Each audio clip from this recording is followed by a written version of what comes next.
Salam sehat selalu bosku.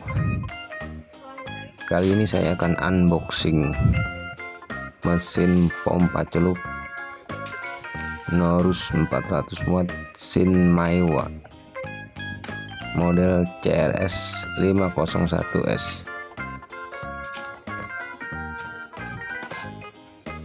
Pompa celup ini biasa digunakan untuk keperluan kolam.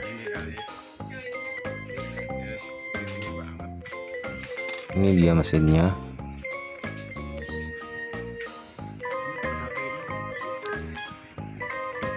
Mesin pompa celup ini menggunakan daya 400 watt dengan voltase 220 sampai 240 volt.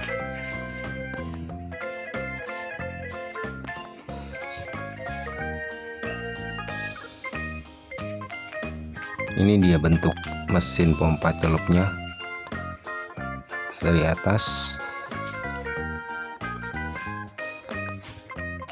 dari depan, juga dari bawah. Untuk panjang kabel kurang lebih 5 meter. Nanti saya coba tes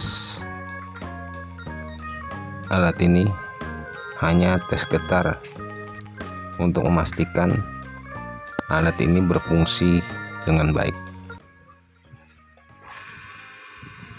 Ya, ini sudah dites, alat ini berfungsi dengan baik. Ini buku panduannya. Terima kasih telah menyaksikan video ini. Salam sehat selalu.